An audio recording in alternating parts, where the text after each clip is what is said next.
Всем большой привет, с вами Эд и добро пожаловать на мой канал. Это будет необычное видео, не мастер-класс, а скорее презентация моего нового авторского дизайна. Стоимость мастер-класса этой салфетки 350 рублей. Эта салфеточка называется Алексия. Но с 7 по 13 июня включительно я буду проводить набор в группу совместного вязания, которая будет стоить всего 190 рублей. Совместное вязание будет проходить в закрытой группе Instagram. Все участники совместного вязания получат на свою электронную почту файл в формате PDF с мастер-классом. Мастер-класс включает в себя пошаговое описание, пошаговое фото вязания, схему и видео каждого ряда. И, конечно же, мастер-класс остается с вами в бессрочное пользование. Приглашаю всех желающих принять участие в вязании этой шикарной и большой салфетки. Эта салфетка у меня получилась диаметром 40 сантиметров и в ней 52 ряда. Переходите по ссылке в описании к этому видео ко мне на страничку в Instagram, где вы найдете всю информацию о том, как вступить в группу по вязанию этой салфетки. Я ее вязал вот такой пряжей. Это бразильская марка, потому что я здесь живу. В странах СНГ вы такую не найдете. Но вы можете вязать абсолютно любой пряжей. Главное, чтобы это был 100% хлопок, либо обычный, либо мерсеризованный, потому что хлопок после блокировки лучше держит форму. В моем мотке 500 метров и в нем 147,5 граммов. Рекомендуемый крючок под эту пряжу 1,75 мм. Я таким крючком и вязал. Расход пряжи на эту салфетку примерно 500 метров, то есть у меня ушел целый такой моток, осталось совсем чуть-чуть. Ну плюс-минус это, конечно, зависит от вашей плотности вязания, выбранной пряжи и выбранного крючка. Есть мастера, которые вяжут по моим мастер-классам ковры из полиэфирного шнура. Расход шнура, конечно же, больше, и он увеличивается примерно 3-4 раза. Если, например, вязать эту салфетку из полиэфирного шнура 3 мм, то я думаю, что примерно уйдет на нее где-то 2-2,5 тысячи метров. Мои девчата из тест-группы, которые проверяют мои дизайны, вязали разной пряжей, и результаты получились такие.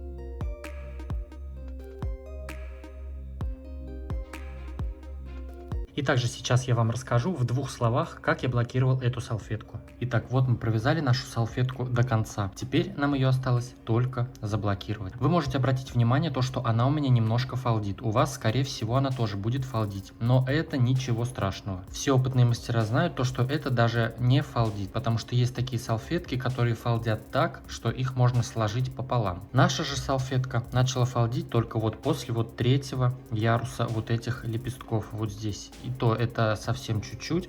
Сейчас при блокировке мы это дело все растянем, все петли станут на свои места и наша салфетка будет ровная. Диаметр салфетки до блокировки у меня получился 34 сантиметра. А вот так выглядит салфетка уже после блокировки. Она идеально ровная, все петли встали на свои места. Диаметр салфетки после блокировки получился почти 40 сантиметров. Вот вам для примера салфетка, которая еще не заблокирована и заблокирована. То есть мы ее растянули, она стала вся идеально ровная и естественно размер стал у нее больше. После блокировки салфетка более раскрывается, она становится более ажурная, потому что мы ее растягиваем и соответственно появляются вот эти наши все арки, петли, и она становится более ажурная. Я буду блокировать салфетку в растворе с кукурузным крахмалом. Вот я уже подготовил себе свой раствор.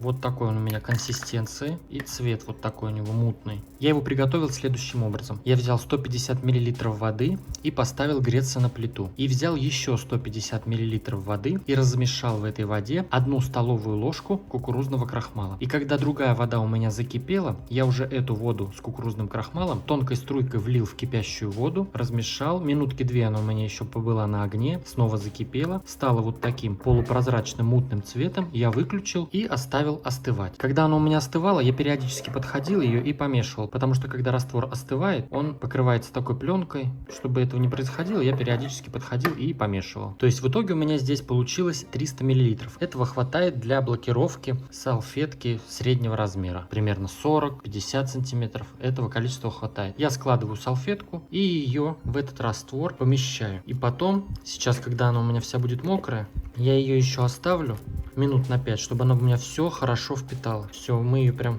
промакиваем хорошо, переворачиваем, разворачиваем. Все, она у меня сейчас минут 5 полежит, хорошо все впитает, и тогда я ее уже буду блокировать. Итак, все, салфетка у меня уже все хорошо впитала, она полностью мокрая. Теперь нам нужно ее хорошо отжать. То есть вот весь раствор, она у меня все впитала. То есть этого количества хватает, чтобы заблокировать одну салфетку. Отжимаем, если вдруг что-то у нас осталось лишнее. Теперь мы будем салфетку растягивать ее руками хорошо в разные стороны, чтобы у нас все петли встали на свои места. Я ее прям руками в разные стороны хорошо тяну. И теперь я возьму лист пенопласта и буду закалывать английскими булавками. Каждый элемент, каждый лепесточек, все, чтобы она хорошо раскрылась и была вся ровная. Все, когда я заблокирую, что у меня получится, я вам покажу.